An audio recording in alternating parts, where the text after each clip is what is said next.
Hi guys, welcome back to my channel Rockets and Dumplings. So hope you all are doing fine. So today it's 8th of August, so it's our Mark's birthday. So a little subdued, but it's 11 in the morning. So we'll be going to the church and cutting the cake. So let's go. It's happy birthday, Arun.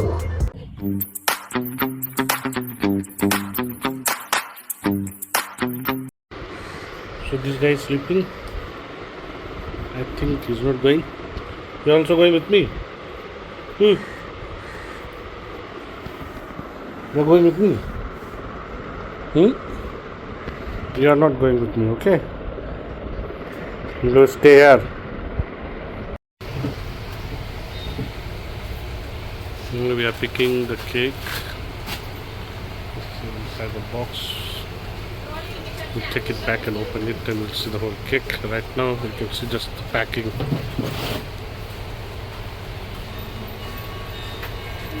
Here we are at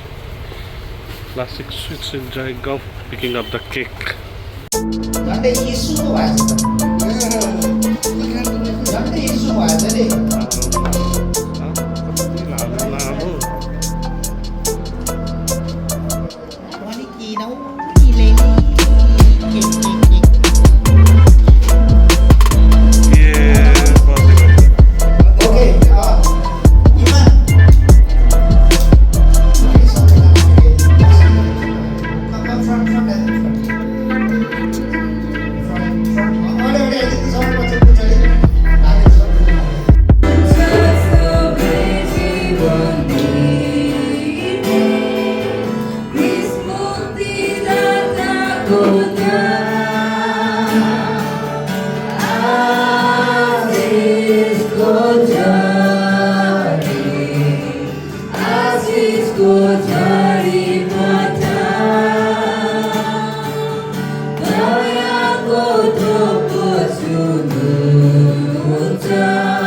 Happy birthday to you.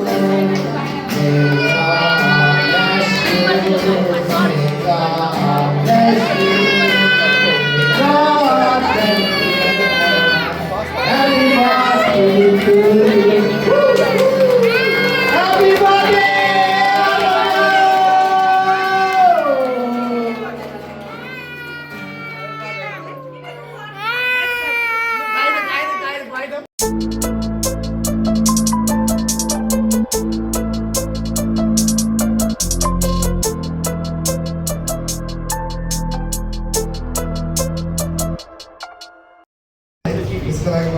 परमेश्वरलाई हृदयदेखि नै धेरै धेरै धन्यवाद दिन चाहन्छु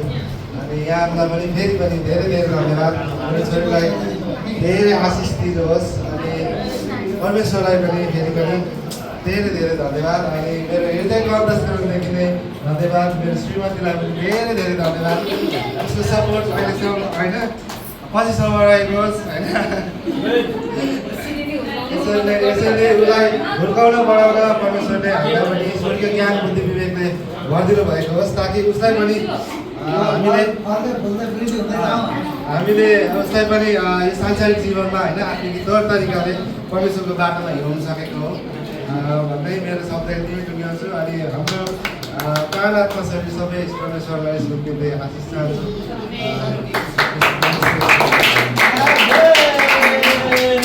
जय मसीह सबैजनालाई सबैजना चिन्नु भएन होला मलाई चिन्नु भयो नि सबैजना लुक्यो भएछ भन्नुहुँदै थियो हो खासै साह्रै छ बाहिर गएर आउँदाखेरि होइन बाहिर काम त्यस्तै गर्नुपर्छ अलिकति स्ट्रेस पनि भइरहेको छ लास्ट इयर नानीको बर्थडे गर्दाखेरि तपाईँहरूलाई याद छ नि गरेको थिएँ नि 1 इयरको बर्थडे को हुनुहुन्थ्यो अलिक यस थियो र तपाईँ हुनुहुन्थ्यो है मैले चाहिँ सोचेको थियो अगस्तमा नानीको बर्थडे बनाएर नि एकदम मजाले सेलिब्रेट गर्ने होइन हाम्रो विश्वासी मण्डलीहरूसँग बसेर नानीको बर्थडे किनभने तपाईँहरूलाई थाहा छ है मैले जीवन गवाइदिँदै गर्दाखेरि एकदमै मैले प्रार्थना गरेर पाएको छोरी भनेर है 6 वर्षपछि हाम्रो विवाहको 6 वर्षपछि पाएको छोरी मेरो एकदमै इम्पोर्टेन्ट नानी हो यो होइन तर तपाईँहरू छक्नु पर्छ होला अब 1 वर्षको छोडेर गयो भने त्यस्तो पनि होइन एउटा सडन सिचुएसन हुन्छ मान्छेको लाइफमा र एकदमै म सेलिब्रेसन गर्ने मजाले सेवाकाईहरू गर्ने यो 1 महिनामा आएर चाहिँ भनेर सोचिरहेको थियो मेरो दिदी एकदमै बिमार छ सायद काकाले भन्नुभयो होला है माथि थिम्पूमा एकदमै सिरियस छ त्यो अहिले पनि मैले भिडियो कल गर्दाखेरि त्यसले आँखा चिम गरेर पनि प्रार्थना गर्दै थियो त्यसले बोल्नु सक्दैन उठ्नु सक्दैन तर आँखा चिम गरेर प्रार्थना गरिरहेको थियो अनि अवस्था अब मम्मी पनि हुनुहुन्न एकता होइन तपाईँहरू प्रार्थना गरिदिनु भएछ भने अरूभन्दा पनि मेन त तपाईँहरूले एउटा छोटो एउटा कुरा सेयर गर्नु मन लागेको थियो मलाई होइन यसरी म 9 महिना भयो दुबई गएको अहिलेसम्म पनि मैले कति महिनापछि म चर्चमा आज सधैँ सेवा गर्न आउनु पाएँ होइन खुसी लाग्छ कि लाइक बाहिर जाँदा चाहिँ कस्तो हुँदो रहेछ भने समय छ भने चर्च जानु नभ्याउने चर्च छेउमा छ भने समय नहुने र म एउटा कुरा चाहिँ एक्सपिरियन्स भयो मेरो लाइफमा र म तपाईँहरूलाई के भन्न चाहन्छु भने तपाईँहरू अहिले भ्याउँदाखेरि आउनु सक्दाखेरि हातको त डह्रो हुँदाखेरि चाहिँ सेवाकाई चाहिँ आउनुहोस् होला होइन किनभने म यहाँबाट गएर म काम नहुन्थ्यो म सेवाकाई गर्नु गएको थिएँ एउटा चर्च थियो पास्टर रोशन गिरी भन्ने हुनुहुन्थ्यो उहाँ चाहिँ दुबईमा गर्नुहुँदैछ त्यहाँनिर त यसरी चिन्नु पनि चिन्दैन हामीले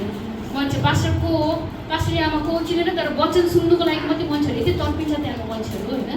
तपाईँहरूले यति अपर्च्युनिटी पाइराख्नु भएको छ पास्टरहरू आउँछ भिजिट गर्नु आउँछ प्रार्थना गरिदिन्छ एकअर्कालाई चिन्छु जय मसीह हाँसौँ हामी होइन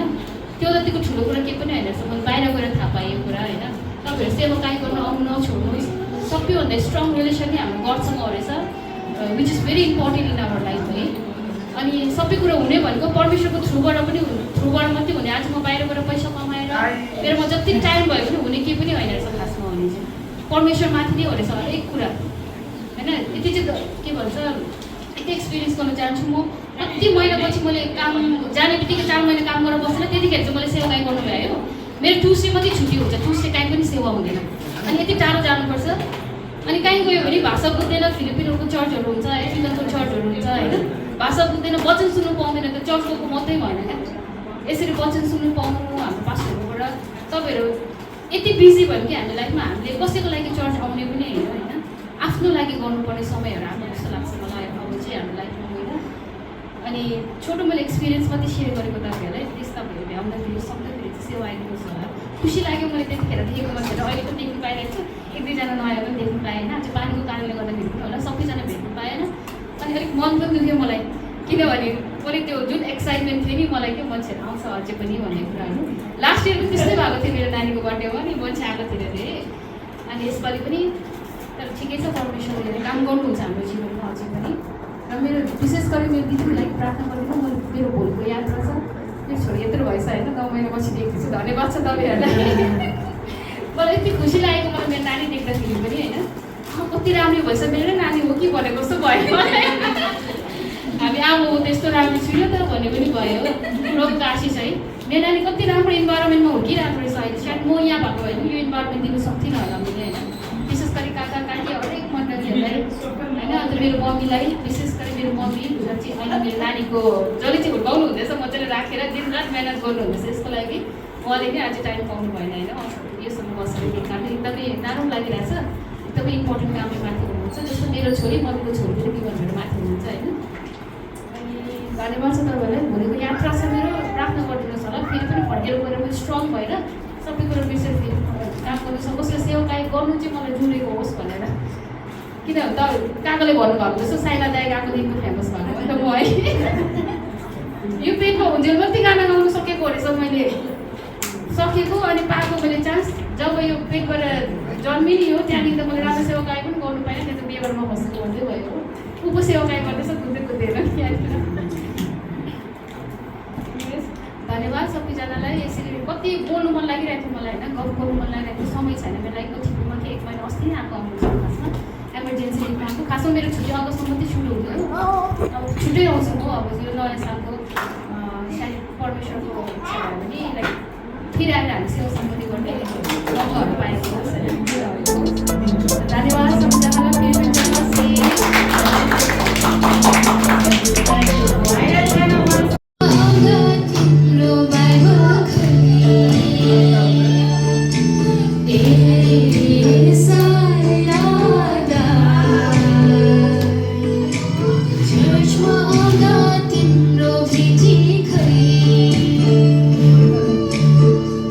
So guys, that's the end of the video. You know the date. Please like, share and subscribe. Till then, it's Rockets and Dumpling signing off. Hasta la vista. Take care.